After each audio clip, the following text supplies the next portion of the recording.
अस्सलाम वालेकुम नाज़रीन, आपका मेज़बान अब्दुल बासित चांद आपकी खिदमत में हाजिर है और आप देख रहे हैं यारकर पॉइंट। इस वक्त मेरे साथ एक ऐसा मुसलमान और ऐसा पाकिस्तानी मौजूद है जिसके पाकिस्तानी और मुसलमान होने पर हम सब फख्र करते हैं। ये हैं शकील हुसैन, मुल्तान के रहायशी हैं। ये PIA में इलेक्ट्रिकल कंडक्टर के तौर पर काम करते थे। इन्होंने स्टैट्स में मास्टर किया हुआ है। PIA में 12 साल काम किया और वहाँ पर 5 से 6 लाख माहाना पैसे कमाते थे। ये गाड़ी पीछे देख रहे हैं, ये भी उन्हीं पैसों से ली और घर में अच्छा गुजर बसर करते थे। फिर इन्होंने PIA में थोड़ी सी रिश्वत देखी, इनके पैसे फंस गए क्योंकि इलेक्ट्रिकल कनेक्टर जो होता है ना सालाना कंट्रैक्ट करता है, तो उनके पैसे फंस गए।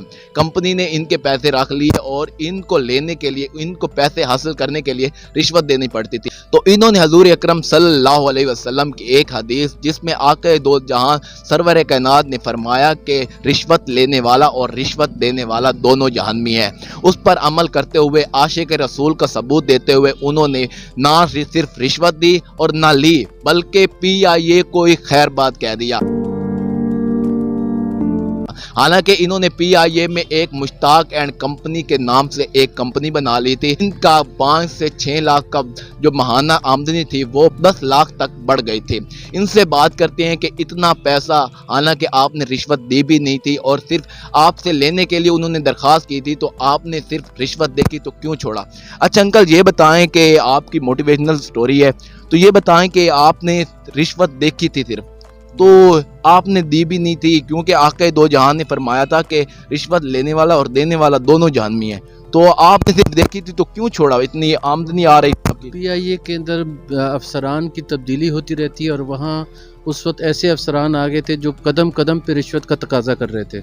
अब जब रिश्वत दे के मैंने अपने पैसे को भी निकालना था, तो मैंने उसको बेहतर समझा कि मैं उस पैसे को लात मार दूँ जिसके अंदर रिश्वत का हिस्सा पड़ जाए, क्योंकि आका दो जहाँ सल्लल्लाहु अलैहि वसल्लम ने फरमाया था, उनकी हदीस भी थी कि जी आपने रिश्वत लेने वाला और रिश्वत देने वाला दोनों जहन्नमी हैं। मैंने इसी हदीस को सोचते हुए मैंने कहा मैं ना दूंगा ना मैं लूँगा, और मैं उस पैसे को छोड़ के मैं PIA से बाहर आना, क्योंकि PIA के अंदर अगर मैंने रहना था तो मुझे वो रिश्वत देनी ही देनी थी, उसके बगैर वो लोग गुजरने भी नहीं देते वहाँ पर PIA में। तो मैं PIA से इसी वजह से बाहर आ गया, खैरबाद कर दिया मैंने PIA को। और उसके बाद मैंने 5 साल मैंने जो कमाई की थी उस कमाई को मैंने फिर गाड़ी भी ख़रीदी और उससे फिर मैं 5 साल तक बेरोज़गारी के दौरान मैं अपना गुजारा करता रहा अपने बच्चों का। लेकिन उसके बाद एक हद होती है उस पैसे की, कब तक खर्च कर सकते हैं उस पैसे को जब तक आपकी कमाई ना हो। तो मैंने बहुत सोचा। उसके बाद मैंने उमर कमाल साहब की एक वीडियो देखी यूट्यूब पे, जो इस्लामाबाद में बिरयानी सेल कर रहे थे। वो भी बहुत तालीम याफ्ता और बहुत ज़्यादा समझदार आदमी थे और उन्होंने बिरयानी को चूज़ किया और बिरयानी उन्होंने सेल करनी शुरू की और उसके बाद उन्होंने अपना प्रॉपर पॉइंट भी बना लिया और बड़ी कामयाब ज़िंदगी उनकी शुरू हो गई। एक 10 लाख कमाने वाला शख्स और एक सरकारी अफसर के ओहदे के बराबर उसका ओहदा, तो वो सड़क के किनारे बिरयानी बेच रहा है, कैसा लग रहा है? मुझे ये बड़ा इसमें सुकून बहुत है, मुझे इसमें बड़ी सुकून की नींद आती है, क्योंकि इसके अंदर हराम का एक लुकमा नहीं है। मैं एक हलाल की रिस्क के लिए कोशिश कर रहा हूँ और रब ताला का हुक्म है कि आप हलाल के लिए कोशिश करो, उसके बाद बाकी सब कुछ सिला देना रब ताला का काम है। और ये मैं अपने बच्चों के लिए हलाल रिस्क कमाने के लिए खड़ा हूँ और अल्लाह ताला ने फरमाया कि जो अपनी औलाद के लिए हलाल रिस्क के लिए भी कोशिश करता है वो भी एक सवाब हासिल करता है। तो अल्हम्दुलिल्लाह मैं बड़ा मुतमईन हूँ इस ज़िंदगी से। उस ज़िंदगी के मुकाबले में ये ज़िंदगी मेरी बेहतरीन है। अच्छा ये बताएं कि आप माहाना अब कितने कमा रहे हैं? क्योंकि पहले आप बता रहे थे, इंटरव्यू से पहले आपने हमें बताया कि 5 से 6 लाख कमाते थे, उसके बाद जब आपने कंपनी बनाई 10 लाख तक पहुंच गए, तो फिर अब कितना माहाना कमा रहे हैं? अब मैं बहुत ज़्यादा नहीं, मैं 50,000 रुपये कमा रहा हूँ इस वक्त, लेकिन अल्हम्दुलिल्लाह मैं इस 50,000 में बहुत खुश हूँ, बहुत मुतमईन हूँ, क्योंकि ये हलाल का रिस्क है, इसके अंदर बरकतें बहुत हैं। मेरे बच्चे माशाअल्लाह, मेरी 2 बेटियाँ हैं और अल्लाह ताला उनके नसीब अच्छे करे इंशाअल्लाह। वो बच्चियाँ मेरी बड़ी बाहया बाशरम बच्चियाँ हैं और सोमो सलात की पाबंद है। रब ताला का शुक्र है खुदा का। अच्छा, जब आपने ये सड़क पर आकर बिरयानी बेची तो आपके बच्चों का क्या रिएक्शन था?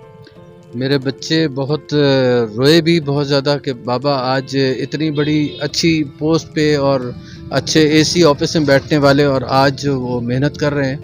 और उम्र के इस हिस्से में जब मैं तकरीबन 61 ईयर्स का मैं हूँ और ज़ाहिर है मैं डायबिटिक पेशेंट भी हूँ, बच्चों को मेरी फ़िक्र रहती है कि डायबिटीज़ कहीं हाई ना हो जाए, कहीं लो ना हो जाए, कोई प्रॉब्लम ना हो जाए कि उस वक्त उनके पास कोई ना हो। तो बच्चे मेरे इस वजह से भी ज़्यादा परेशान हुए मेरे लिए, बहुत रोए वो।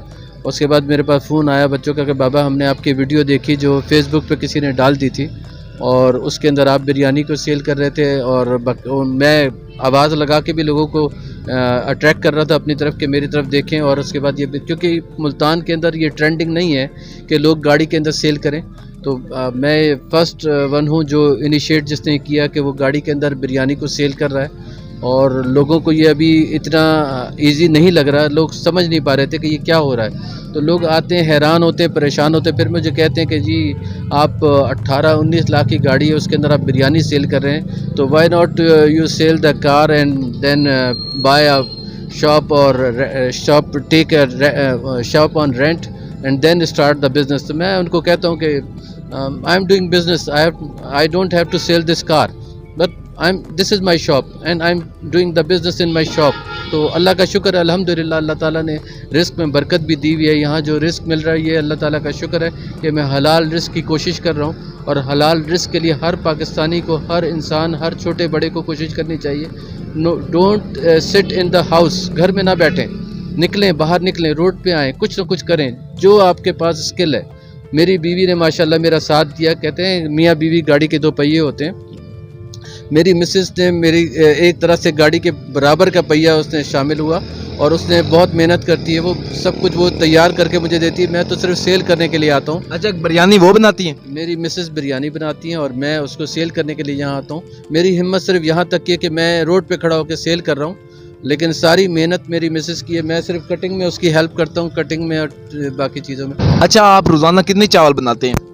मैं तकरीबन 10 से 12 केजी राइस बनाता हूँ, बिरयानी बनाते हैं हम, और माशाल्लाह अल्हम्दुलिल्लाह 3-3.5। आम का क्या रिएक्शन है, वो घर वाली बनी हुई बिरयानी लेते हैं? सबसे ज़्यादा अट्रैक्ट होते हैं कि ये एक तो घर वाली चीज़ है, कि घर वाली बिरयानी हर कोई तो नहीं बना रहा होता, यहाँ सब कमर्शियल बिक रही होती है, सबको ये होता है कि ये घर का टेस्ट मिलेगा, और वो उसको पाते हैं, और माशाल्लाह खा के ये घर की बिरयानी और ये जो कमर्शियल बेच रहे हैं, इसमें क्या फ़र्क है? तेल का फ़र्क है या कोई और? नहीं, देखें, प्रोडक्शन जो है वो उसका मैं कुछ नहीं कह सकता, क्योंकि हर एक का अपना होता है, लेकिन मैं ये कहता हूँ जो घर के अंदर चीज़ बनती है ना, वो माँ के हाथ की चीज़ होती है। अगर माँ का हाथ का प्यार मिल रहा है आपको, तो ये उसके अंदर वो उसकी खाने में बड़ा जायका आ जाता है। आप कमर्शियली बनाते हैं, वो जायका आपको नहीं मिलेगा, कुछ भी कर लें, कितने मसाले डाल लें, वो मसाले सिर्फ माँ के हाथ से पड़ने पे होते हैं, क्योंकि उसकी बरकतें अलग होती हैं। अच्छा, ये बिरयानी का जो पैकेट है ये कितने में सेल कर रहे हैं? मैं इस वक्त ये बिरयानी का पैकेट 150 में सेल कर रहा हूँ, जो कि एक तो लोगों की क़ुव्वत ख़रीद के मुताबिक बेच रहा हूँ, लेकिन जबकि मुझे इसके अंदर कॉस्ट महंगी पड़ रही है, तो मुझे इसके अंदर रेट बढ़ाने का भी है कि, लेकिन मैं सोचता हूँ कि अगर मैं रेट बढ़ाता हूँ, इनिशियल स्टेज है इस वक्त, लोगों की अगर वो ना आए उनकी जेब के हिसाब से तो फिर बुरा होगा, इसलिए मैं अभी नहीं बढ़ा रहा। लेकिन ये कि मैं पहले दिन जब मैं आया था तो मुझे कुछ अंदाज़ा नहीं था कि मुझे किस अंदाज से सेल करना है। तो फर्स्ट डे मैं बड़ा परेशान हुआ था। एक तो पहले दफ़ा मुझे स्पॉट भी नहीं मिल रहा था कि मुझे कहाँ सेल करनी चाहिए। बहुत सारी रुकावटें हैं, मुख्तलिफ स्पॉट्स में करता हुआ यहाँ तक पहुँचा हूँ। मैं पहले गोल बाग पे गया, तहसील चौक से आने से पहले मैं एथनिक के सामने गया, लेकिन वहाँ कभी वार्डन्स ने तंग किया, कभी पब्लिक परेशान करती रही। ये जगह यहाँ सूट की मुझे कि यहाँ पर पार्किंग एरिया भी लोगों को मिल जाता है और यहाँ पर वार्डन्स की भी कोई परेशानी नहीं। और यहाँ आते आते मैंने तजर्बा इतना हासिल कर लिया कि मुझे किस अंदाज से कैसे सेल करना है, लोगों को क्या समझाना है। ये हालांकि मेरा मेन बिज़नेस तो ये नहीं था, मेरा बिज़नेस तो कुछ और था। चाहते हैं, लेकिन ये कि मैं मेरी मिसेस का बहुत मैं शुक्रिया अदा करता हूँ कि उसने बिरयानी बनाने में मेरा बहुत साथ दिया, और मुझे मेरे बच्चों ने बहुत सपोर्ट दी कि मैं आज यहाँ रोड पे आया हूँ, वरना मेरे बच्चे ही मुझे वापस यहाँ ना आने देते कि नहीं बाबा आपने बड़ा अच्छा वक्त गुजारा, हमने बड़ा ग्लोरियस वक्त गुजारा और इस वक्त हम रोड पे आके ये कर रहे हैं। लेकिन मैं ये कहता हूँ कि रोड पे आके मैं कितने लोगों के लिए रास्ता बना हूँ कि लोग मुझे देख के वो कहते हैं कि जी हम भी ये कोशिश करें। मेरे पीछे काफ़ी लोग चलने के लिए तैयार हैं, वो कहते हैं कि जी हम भी सेल इस तरह अपने, हमारे पास जो कन्वेंस है।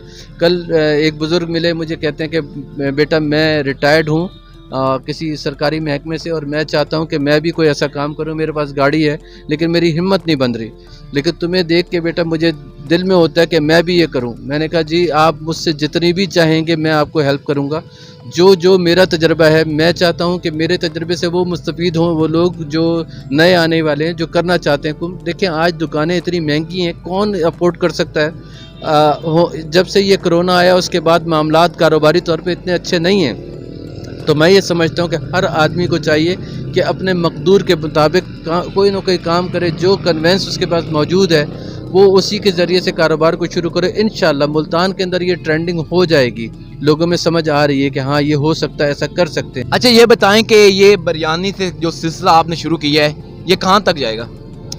इंशाल्लाह एक रेस्टोरेंट बनाऊंगा मैं, ज़रा हालात ये कोरोना वाले ओमिक्रॉन के कुछ बेहतर हो जाएं तो मेरा इरादा एक रेस्टोरेंट खोलने का है कि मैं इसी से, ये मेरी ब्रांड होगी और यही ब्रांड लेके मैं आगे जाऊंगा और एक मुकम्मल तौर पे शॉप बनाऊंगा जिसके अंदर, ये मेरी इनिशियल स्टेज है, इसके अंदर ज़ाहिर रुकावटें भी हैं, कदम लड़खड़ाएंगे भी, कदम सीधे भी होंगे। इंशाल्लाह होटल बनाऊंगा मैं, रेस्टोरेंट बनाऊंगा। कभी दिल किया कि मैं पीआई में वापस चले जाऊं? कभी भी नहीं। मुझे हालांकि मेरी जो वीडियोस देखी पीआईए के लोगों ने, अफसरान ने, मेरे साथी कॉन्ट्रैक्टर्स ने देखी, उन्होंने मुझे कॉल की और मुझे कहते हैं कि जी आप वापस आ जाओ और आपके जितने भी पेमेंट्स हैं हम क्लियर करवाएंगे। लेकिन मैंने कहा नहीं, मैंने उस जगह पे नहीं जाना जिसको मैं ठोकर मार चुका हूँ, क्योंकि वो लोग बग़ैर रिश्वत के वो अब भी नहीं करना चाहते। तो मैं उससे मैं बहुत नाला हूँ, मैं उधर जाने का इरादा नहीं रखता। पीआई में आखिर इतनी करप्शन है, इतनी आप कह रहे हैं रिश्वत है, तो इसकी वजह क्या है? असल में वहाँ पर जितने भी हैं वो मेरिट पे आए हुए लोग नहीं हैं, वहाँ ज़्यादातर सिफारिश पे चलता है। जो पार्टी इक़्तिदार में आती है वो अपने लोगों को भर्ती करवाती है और उसको यूनियनों के ज़रिए से कंट्रोल किया जाता है, अफसरान को भी।